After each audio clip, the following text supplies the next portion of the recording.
The Galactic Council convened on Zenith Prime, a glittering nexus of interstellar diplomacy, to discuss routine observations of Category 0 civilizations, worlds deemed too primitive for galactic integration.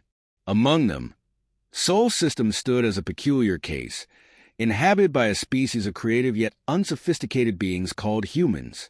Dismissed as irrelevant, Earth was monitored only to ensure its inhabitants posed no accidental threat to more advanced civilizations. Captain Kale Darrow, a disgraced fleet officer relegated to monitoring low-tier systems, watched humanity with reluctant curiosity.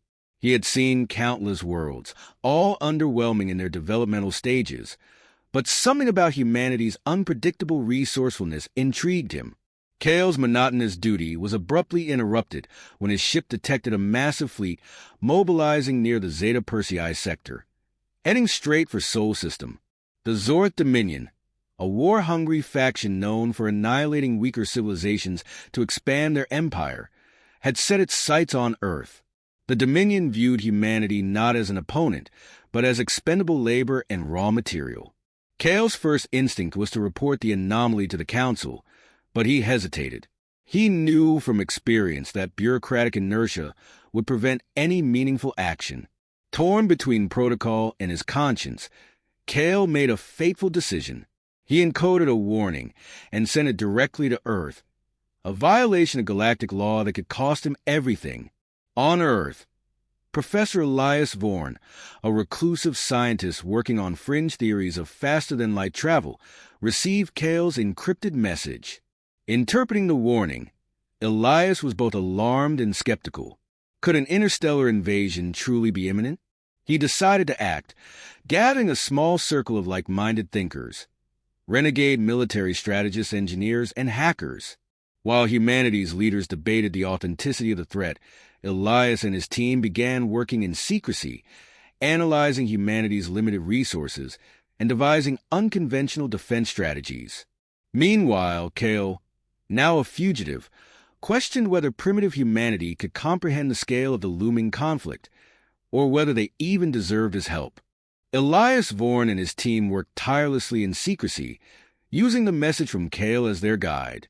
They knew Earth's existing technology paled in comparison to the Zorth Dominion, but they also recognized humanity's strength, adaptability. Asteroid belts became potential minefields, outdated satellites were repurposed as kinetic projectiles, and electromagnetic pulses were engineered to disrupt alien communication systems. The team coordinated with Earth's most brilliant minds, often bypassing bureaucratic inefficiencies to focus on survival. Despite their efforts, skepticism lingered among humanity's leaders, who continued to dismiss the invasion as an elaborate hoax. Kale, haunted by the Council's apathy and Earth's impending doom, decided to intervene directly. Landing his stealth cruiser in a remote area, he sought out Elias. The meeting was tense. Kale's galactic origins made him a figure of suspicion. However, Elias recognized Kale's tactical expertise and reluctantly welcomed him into their efforts. Kale introduced humanity to concepts of interstellar warfare, including the Dominion's tactics and weaknesses. His insights allowed Elias' team to refine their strategies, but tensions remained high. Many questioned Kale's motives, fearing he might have his own agenda. When the Zorth Dominion launched their initial skirmish, they expected minimal resistance. What they encountered instead was a series of devastating ambushes orchestrated by Elias' team. Humanity's kinetic weapons, though primitive by galactic standards, proved unexpectedly effective when deployed with precision. Earth's defenders used guerrilla tactics, striking from hidden locations and leveraging their home field advantage. The Dominion's vanguard suffered significant losses, forcing them to regroup. While the victory bolstered humanity's confidence, Elias and Kale knew it was only a temporary reprieve. The Dominion's main fleet, far larger and more destructive, was still en route. Amid the preparations for the inevitable showdown, Kale found himself conflicted. He had once considered humans insignificant, but their ingenuity and resilience challenged his assumptions. Meanwhile, Elias wrestled with doubts about whether Earth's defenses would hold against the full might of the Dominion. The brief success gave humanity hope, but as Dominion warships appeared on the horizon, the warlord leading the invasion transmitted a chilling ultimatum: surrender unconditionally or face annihilation. As the Dominion's main fleet entered the Sol system, humanity's defenders mobilized every available resource. The ultimatum was rejected outright, igniting preparations for a desperate last stand. Military forces from across the globe united under a single command, with Elias coordinating strategies from an underground base.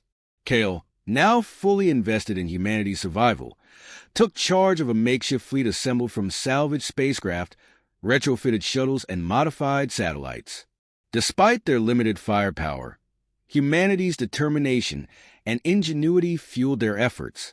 The battle began with the Dominion deploying their overwhelming forces in a direct assault. Humanity responded with unorthodox tactics, using asteroid fields to disrupt the enemy's formations and solar flares to blind their sensors.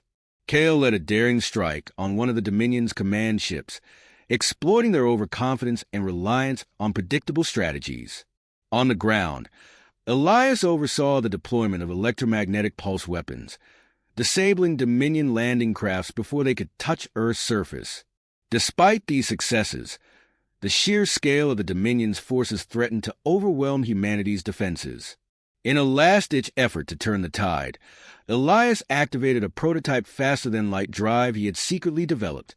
The device allowed Earth's forces to maneuver unpredictably, creating chaos within the Dominion's ranks.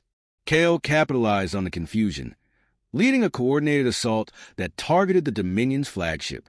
After a fierce battle, Kale and his fleet managed to breach the ship's defenses, destroying its command center and forcing the Dominion into retreat.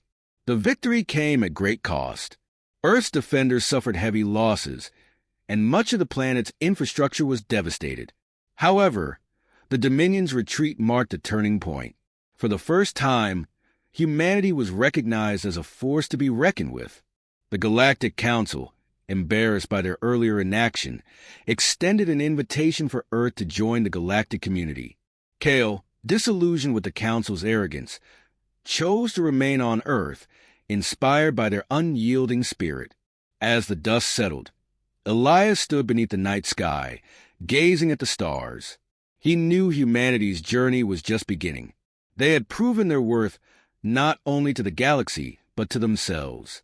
The conflict had forged a new path, one where humanity would no longer be dismissed as primitive. Instead, they would rise, ready to carve their place among the stars.